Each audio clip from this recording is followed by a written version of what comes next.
Assalamualaikum warahmatullahi wabarakatuh. Salam sejahtera untuk kita semua. Om Swastiastu, Namo Buddhaya, salam kebajikan. Kali ini kami ingin membahas mengenai consumer, producer, and the efficiency of markets. Oke, kali ini saya akan menjelaskan tentang willingness to pay atau biasa disingkat dengan WTP. Apa itu willingness to pay? Willingness to pay atau WTP adalah seberapa besar pembeli akan membayar suatu barang. WTP menunjukkan seberapa besar pembeli menilai suatu barang. Contohnya seperti tabel yang ada di layar, yaitu WTP pembeli terhadap iPod. Di sini ada John, Paul, George, dan Ringo. John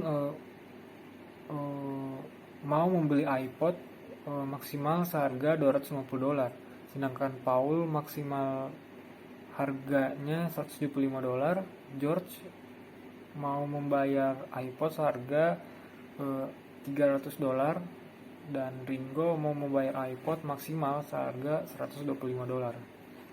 WTP dan kurva demand atau permintaan. Dari tabel yang tadi, ketika iPod ternyata harganya $200, maka cuma John dan George saja yang membeli iPod tersebut. Kenapa? Karena WTP John dan George itu di atas $200, sedangkan Ringo dan Paul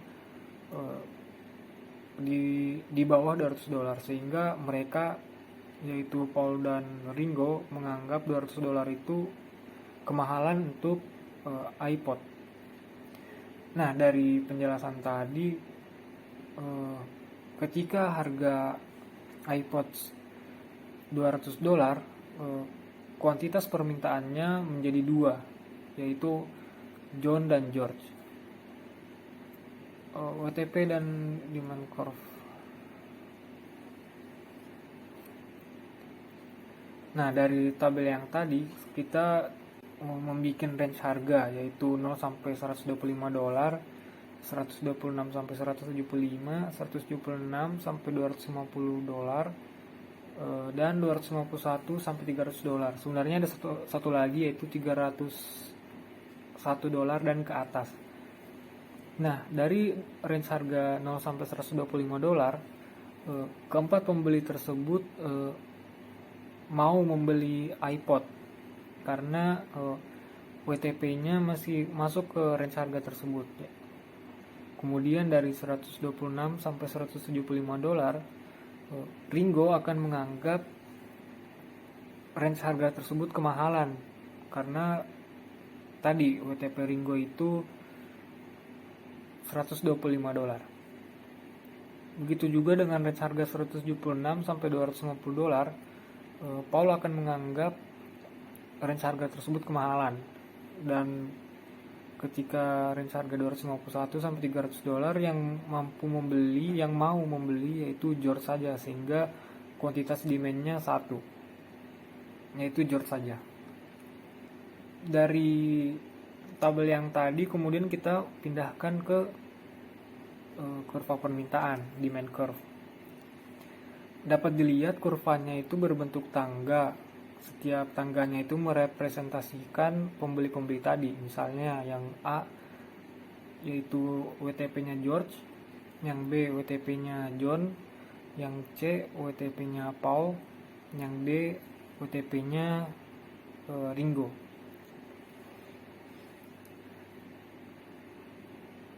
Nah, ketika pembelinya ada banyak, maka nanti jumlah anak tangganya akan sangat banyak, sehingga saking banyaknya itu akan membentuk garis miring garis miring, sudah tidak terlihat seperti tangga lagi. Begitu. Selanjutnya membahas mengenai consumer surplus atau surplus konsumen. Ya, ini adalah perbedaan antara jumlah maksimum yang bersedia dibayar konsumen atau willingness to pay untuk suatu produk dan harga pasarannya. Jadi selisih dari willingness to pay dan harga pasar dari produk tersebut. Jadi rumusnya adalah consumer surplus sama dengan willingness to pay dikurang price.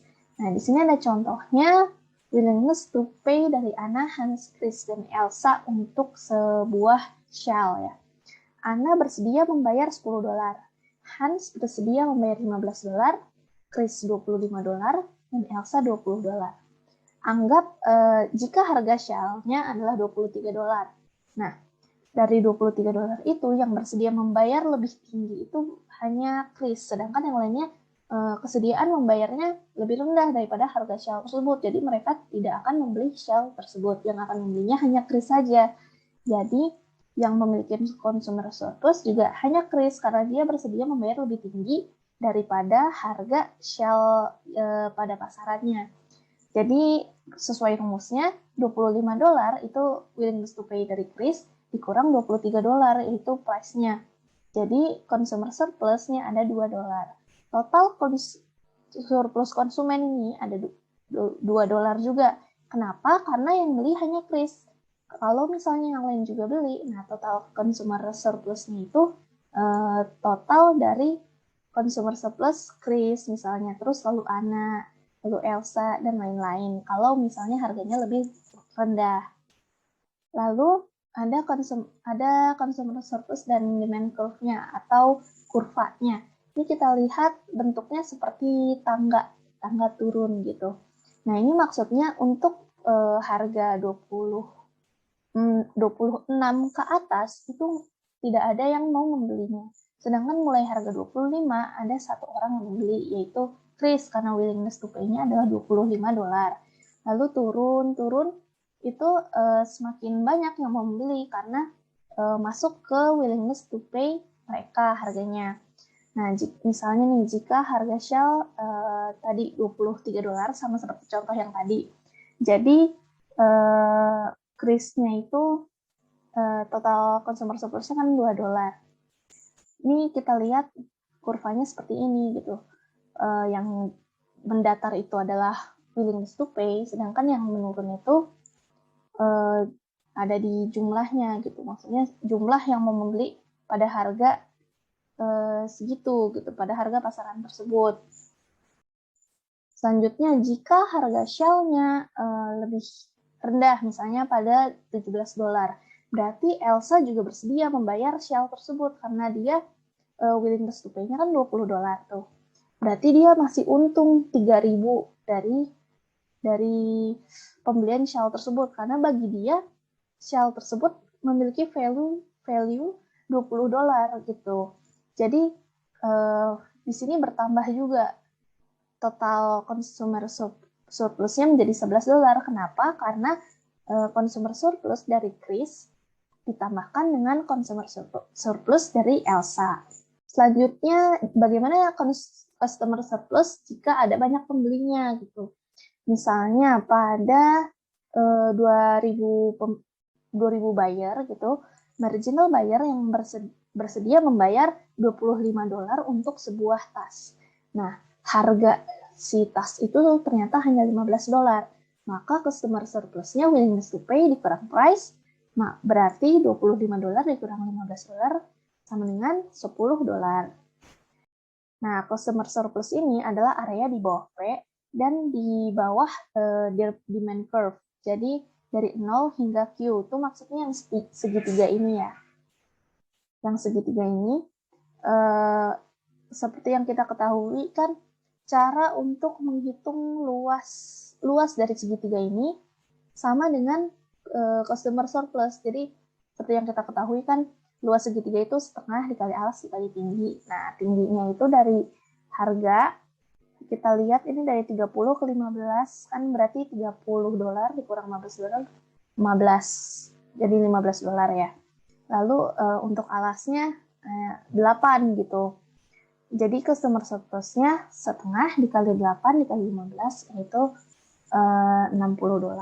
Nah, bagaimana jika price-nya itu 20 gitu? Jadi naik kan harganya. Jika price-nya 20, maka tinggi dari segitiganya itu kan juga berkurang. Jadi karena yang awalnya dari 15 naik kan ke $20. Jadi tingginya $30 dikurang $20, $10. Nah, untuk menghitung consumer surplusnya sama seperti tadi, menghitung segitiga. Tapi kali ini dengan height atau tinggi yang lebih kecil karena meningkatnya harga. Jadi setengah dikali 4 dikali 10. Kenapa 4? Karena buyer juga meninggalkan market karena tidak harganya tersebut tidak lebih tinggi daripada willingness to pay mereka gitu. Jadi mereka tidak bersedia membelinya. Jadi setengah dikali 4 dikali 10 sama dengan $20 begitu customer surplusnya. Nah, di sini di kurvanya kita bisa lihat yang persegi panjang itu di bawah itu adalah menurunnya customer surplus karena buyer yang membayar harga lebih tinggi. Nah, yang di segitiga ini adalah turunnya customer surplus karena buyer yang meninggalkan pasar. Lalu ada cost and supply curve. Jadi cost atau biaya ini adalah suatu pengorbanan yang harus dilakukan untuk melaksanakan suatu proses produksi. Nah, biayanya ini bisa biaya langsung maupun biaya tidak langsung. Misalnya biaya untuk melakukan produksi ini kita harus mengorbankan waktu, gitu. Itu juga termasuk biaya. Harus mengorbankan uang sebagai modal, itu juga biaya. Nah, cost ini juga merupakan ukuran willingness to sell. Misalnya cost-nya ini lebih rendah daripada harga jualnya gitu, ya maka seller ingin menjual barang tersebut, jadi ingin gitu. Kalau misalnya begitu kan mereka untung ya. Kalau misalnya nih cost atau biayanya itu lebih besar daripada harga pasarannya, nah, mereka kan malah rugi begitu. Jadi mereka tidak akan bersedia untuk menjual. Nih, kita bisa lihat selanjutnya misalnya Ronald. Biaya dia $5 nih. Liam $10, Jian $20, dan Lucy $15. Nah, misalnya harga dari barang tersebut tuh cuma 0 sampai $4 aja gitu.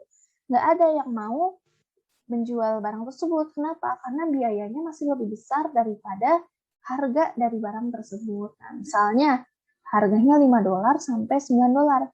Maka Ronald mau menjual karena harganya lebih tinggi gitu daripada biaya yang dia keluarkan, dan seterusnya sampai di harga $20 sampai $24 semuanya mau menjual. Kenapa? Karena harganya yang lebih tinggi daripada biayanya, jadi mereka untung gitu.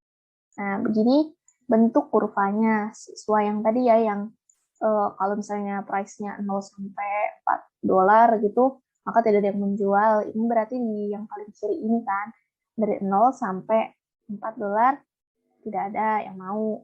Tapi di $5 itu kemudian ada cost dari Ronald gitu. Jadi kalau misalnya harganya lebih dari itu, dia mau menjual. Tuh.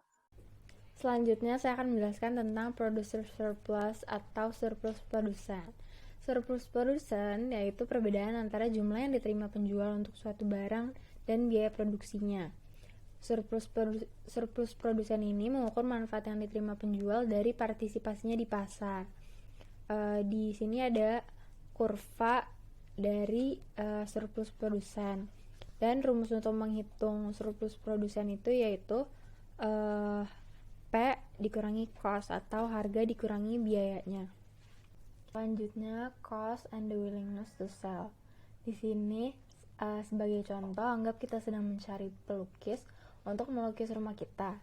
Lalu terdapat 4 pelukis yang bersedia untuk melakukan pekerjaan tersebut, yaitu Vincent, Claude, Pablo, dan Andy. Masing-masing pelukis bersedia untuk melakukan pekerjaan tersebut apabila harga yang mereka terima melebihi biaya untuk melakukan pekerjaan tersebut. Biaya di sini diinterpretasikan sebagai opportunity cost atau biaya peluang.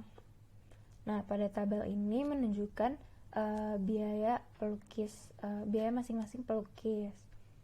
Karena biaya pelukis merupakan harga terendah yang akan mereka terima untuk melakukan pekerjaan, maka itu mengukur kesediaan mereka untuk menjual jasanya. Lalu pekerjaan tersebut akan jatuh kepada pelukis yang rela untuk melakukan pekerjaan dengan biaya terendah.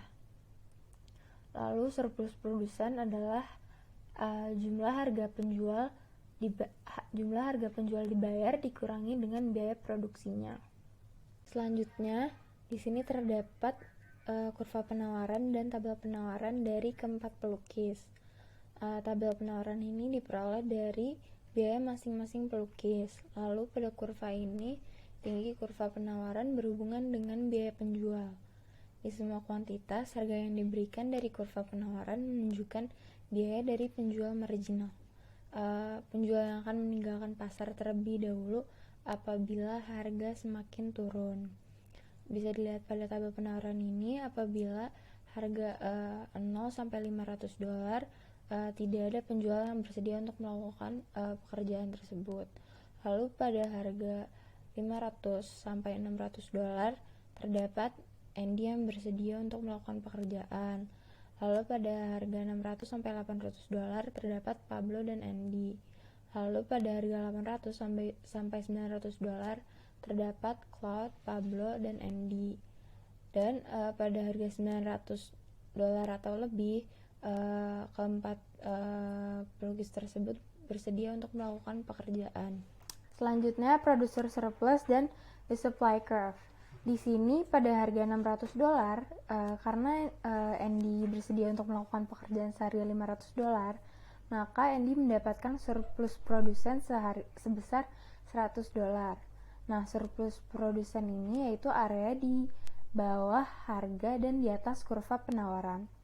Lalu pada harga $800, karena Andy bersedia untuk melakukan pekerjaan seharga $500, maka ia mendapatkan surplus produsen sebesar $300. Lalu karena Pablo bersedia untuk melakukan pekerjaan seharga $600, maka ia mendapatkan surplus produsen sebesar $200. Lalu kedua jumlah dari surplus produsen Andy dan Pablo menjadi total dari surplus produsen, yaitu sebesar $500. Selanjutnya, how a higher price raises producer surplus. Di sini terdapat kurva penawaran yang miring ke atas seperti kurva penawaran pada umumnya yang akan muncul di pasar dengan banyak penjual. Meskipun kurva penawaran ini berbeda bentuknya dari kurva sebelumnya, kita mengukur surplus produsen dengan cara yang sama, yaitu area di bawah harga dan di atas kurva penawaran. Di sini kurva di sebelah kiri menunjukkan surplus produsen pada harga P1. Lalu kurva di sebelah kanan ini menunjukkan bagaimana surplus produsen pada kenaikan harga dari P1 ke P2. Kenaikan surplus produsen ini terbagi menjadi beberapa bagian, karena produsen yang sudah ada sekarang menerima lebih banyak dan produsen baru masuk ke pasar dengan harga yang lebih tinggi, seperti yang ditunjukkan pada gambar ini. Nah, kita menggunakan surplus produsen untuk mengukur kesejahteraan penjual dengan cara yang hampir sama seperti kita menggunakan surplus konsumen untuk mengukur kesejahteraan pembeli. Selanjutnya kita membahas the market allocation of research. Nah, dalam ekonomi pasar, alokasi sumber daya tersentralisasi ditentukan oleh interaksi banyak pembeli dan penjual yang mementingkan diri sendiri. Jadi surplus konsumen itu dan surplus produsen itu adalah alat dasar yang digunakan para ekonom untuk mempelajari kesejahteraan pembeli dan penjual di pasar. Nah, untuk mengetahui alokasi sumber daya pasar yang diinginkan dan akankah alokasi sumber daya itu berbeda membuat masyarakat itu lebih baik. Untuk menjawab pertanyaan tersebut, kita harus menggunakan surplus total sebagai ukuran kesejahteraan masyarakat, dan kita juga mempertimbangkan apakah lokasi pasar tersebut efisien. Selanjutnya ada efisiensi. Nah, efisiensi adalah usaha yang mengharuskan penyelesaian pekerjaan dengan tepat waktu itu cepat dan memuaskan, sehingga efisien ini berkaitan erat dengan ketepatan waktu tanpa harus mengeluarkan biaya atau kos yang berlebihan, seperti itu. Nah, ini tuh ada rumus-rumus. Yang pertama, jika didefinisikan surplus konsumen itu sebagai surplus konsumen sama dengan nilai pembeli dikurangi jumlah yang dibayar oleh pembeli. Selanjutnya juga bila didefinisikan surplus produsen, yaitu rumusnya surplus produsen sama dengan jumlah yang diterima oleh penjual dikurangi biaya yang untuk dijual. Selanjutnya, jika kita menambahkan surplus konsumen dan produsen itu bersama-sama, maka rumusnya jumlah surplus sama dengan nilai untuk pembeli dikurangi jumlah yang dibayarkan oleh pembeli, lalu ditambah jumlah yang diterima oleh penjual dikurangi biaya untuk penjual, seperti itu. Selain itu juga ada bila jumlah yang dibayarkan oleh pembeli itu sama dengan jumlah yang diterima oleh penjual, sehingga dua istilah di tengah dalam ungkapan itu saling membatalkan. Akibatnya kita dapat menuliskan itu surplus sebagai jumlah surplus sama dengan nilai untuk pembeli dikurangi biaya penjual, seperti itu. Nah, surplus total di pasar adalah nilai total pembeli barang yang diukur dengan kesediaan mereka untuk membayar dikurangi biaya total penjual untuk menyediakan barang tersebut. Jika alokasi sumber daya dapat memaksimalkan surplus total, maka bisa dikatakan bahwa alokasi tersebut menunjukkan efisiensi. Jika alokasi tidak efisien, maka beberapa keuntungan potensial dari perdagangan antara pembeli dan penjual itu tidak akan terwujud. Nah, ada alokasi sumber daya dikatakan efisien itu jika memaksimalkan surplus total. Berarti efisiensi di sini berarti yang pertama itu barang tersebut dapat dikonsumsi oleh pembeli yang sangat menghargai barang tersebut. Yang kedua, biaya produksi oleh produsen itu dengan biaya lebih rendah. Selanjutnya ada yang ketiga itu menaikkan atau menurunkan kuantitas suatu barang tidak akan meningkatkan surplus total, seperti itu. Selanjutnya ada evaluating the market equilibrium. Nah, bisa kita lihat bahwa di gambar itu menunjukkan surplus konsumen dan produsen ketika pasar mencapai keseimbangan penawaran dan permintaan. Bisa kita ingat juga bahwa surplus konsumen itu sama dengan area di atas harga dan di bawah kurva permintaan, dan surplus produsen itu sama dengan di area di bawah harga dan di atas kurva penawaran, seperti itu. Dengan demikian juga luas total atas antara kurva penawaran dan permintaan itu hingga titik equilibrium itu mewakili total surplus di pasar tersebut. Oke. Nah, makanya untuk menjawab pertanyaan apakah sumber daya yang seimbang ini efisien, untuk menjawab pertanyaan itu, maka kita bisa ingat bahwa ketika pasar berada dalam keseimbangan, harga menentukan pembeli dan penjual mana yang berpartisipasi di pasar.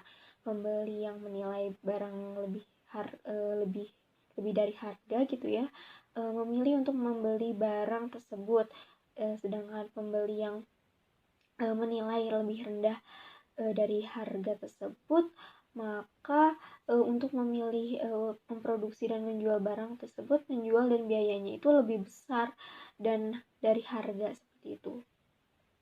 Selanjutnya ada kurva yang menunjukkan seperti ini. Nah, pembeli mana yang mengkonsumsi barang tersebut.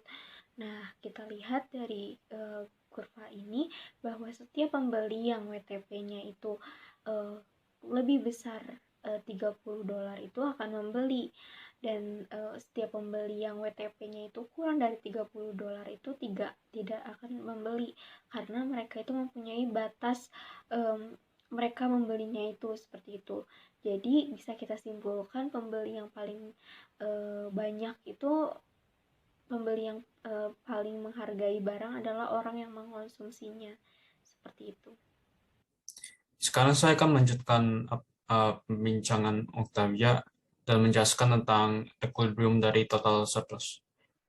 Nah, untuk memaksimalkan total surplus di pasar, setiap perusahaan itu dia harus mendekati equilibrium kuantitas di pasarnya. Nah, misal kita pakai contoh saja, misalkan sebuah pasar memiliki equilibrium kuantitas sebesar 15.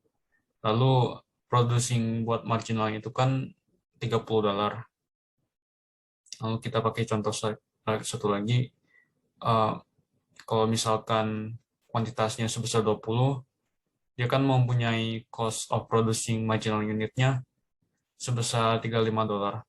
Namun value untuk konsumennya itu hanya $20. Nah, itu kan perbedaannya sebesar $15. Untuk mengurangi perbedaan $15 ini, kita harus mengurangi kuantitasnya. Nah, tadi kan equilibriumnya itu sebesar 15, dan kuantitas yang contohnya tadi itu sebesar 10 ya, 20. Nah, untuk menjadikan maksimalkan total surplus, kita harus mengurangi 5 sehingga jadi 15. Lalu kita pakai contoh lagi, satu lagi. Misalkan kuantitasnya itu sebesar 10 dan cost of producing marginal unitnya itu $25. Nah, jadi sedangkan value-nya itu hanya itu lebih besar sehingga $40. Nah, untuk mengurangi lagi, untuk mencapai equilibrium lagi, kita harus memperbanyak kuantitasnya sebesar 5, sehingga dari yang sebelumnya tadi 10 itu menjadi 15. Nah, di setiap fase itu kan equilibrium itu memaksimalkan total surplus dan merupakan paling efisien. Jadi itu pasar itu biasanya terbagi menjadi dua, ada free market dan government intervention. Nah, untuk free market itu dia mengaplikasikan apa yang disebut sebagai laissez-faire, atau yaitu bahasa Perancis dari biarkanlah gitu, yang mengimplikasikan bahwa sebuah pemerintah itu tidak boleh berikut campur di dalam ekonomi. Nah, untuk market dengan government intervention, mereka biasanya memiliki seorang planner atau perencana yang melakukan alokasi sumber daya biar bisa mencapai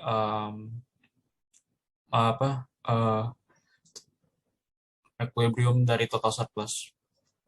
Nah, tapi untuk memaksimalkan equilibrium ini itu agak mustahil dan tidak realistis. Kenapa? Alasan utamanya adalah karena untuk mencapai equilibrium itu, dia seorang perencana atau planner itu harus mengetahui segalanya, dari biaya penjual dan willingness to pay atau keinginan untuk membayar dari setiap pembeli. Nah, jadi karena kami itu hanya manusia yang untuk mengetahui setiap informasi ini agak susah ya. Walaupun jika kita harus membuat riset pasar, pasti tidak memiliki semua informasi dari setiap orang kan. Makanya itu agak mustahil.